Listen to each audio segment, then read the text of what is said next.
everyone, welcome to Bobo Pro. My name is Boris, and today I want to talk to you about how student life in China is. So I didn't study for a very long time in China. I had a Chinese language course for about 3 months. I also traveled to China several times before, one time as a scout to Taiwan. So I got quite some impressions. Afterwards I worked in China for 3 years, so I got to know some expat kind of life in China too for a couple of years. But today I want to talk about my beginning in China and my experiences that I made there, because I believe there are many people interested in the country and many people who would like to learn the language like me. So let me tell you a little bit about it. So first of all, let me tell you, if you intend to go to China to brush up your CV a little bit, I hope you don't have illusions on that. It might work. It also depends on the industry you're working in or the kind of job or career you're pursuing. But in general, it's not like going to China to brush up your CV. It doesn't go hand in hand with really having a better career after all.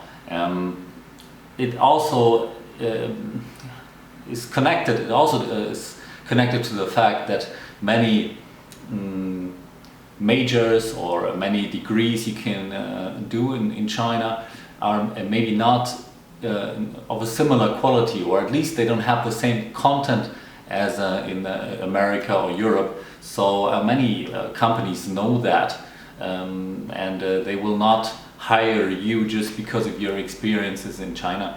Nevertheless, another language, intercultural experience, those are assets that certainly help you over there.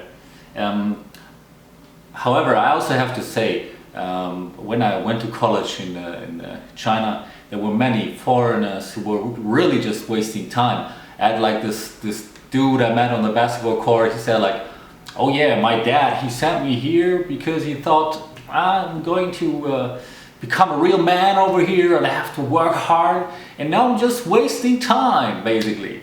I'm just going over to the bar street every night and have fun over there. So yeah, especially for Western guys grabbing off Chinese women over there, this is quite common issue. And yeah, it's not like Western students have the best kind of reputation everywhere in China. So you should be aware of that fact too when you go over there. So, and the story how I went to China in the first place was quite funny.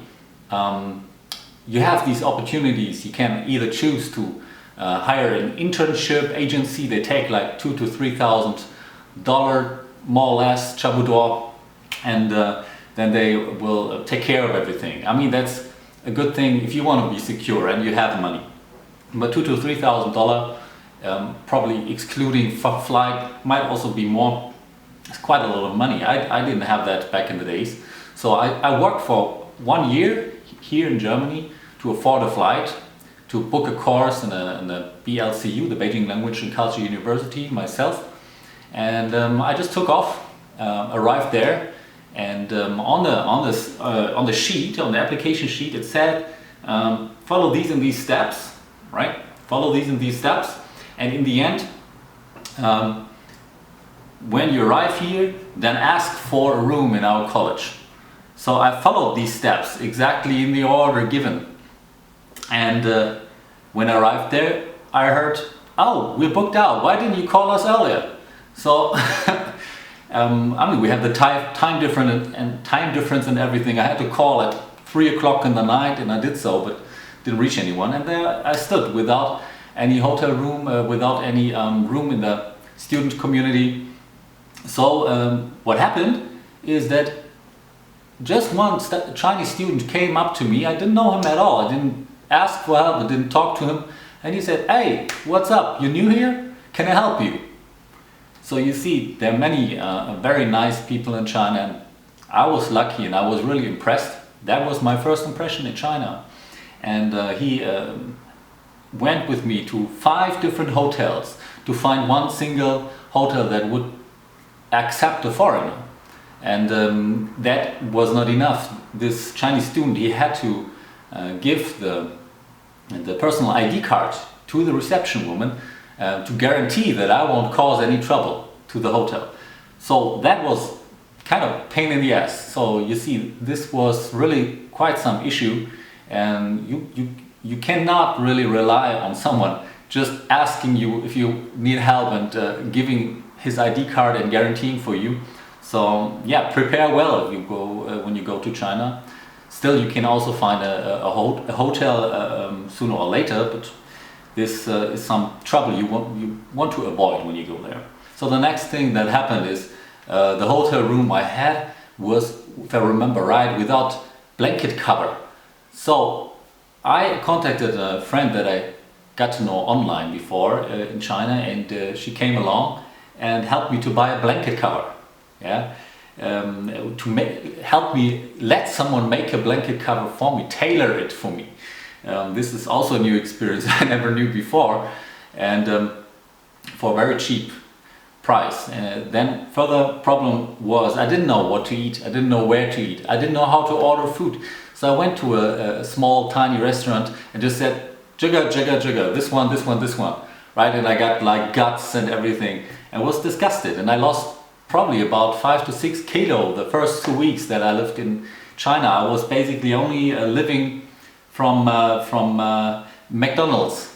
Without McDonald's I would maybe have lost 10 kilo or whatever. I don't know. So yeah, it sounds terribly unorganized, but listen, I was quite young. Okay, and then the next thing is that once I came back from China and I learned some decent Chinese. Everyone in the family and every friend that I knew, they all said, oh, you speak Chinese, you certainly get a very good job. It must be very easy for you to find a job over here in Germany. But not really, you know, because we have like thousands of Chinese students over here in Germany, and they speak native Chinese. And on top of it, they take like 1 year time to learn the German language. So they speak 3 languages, many of them, fluently. And the German companies over here, they want to make sure that the translated content is perfect, right? They want to make sure that.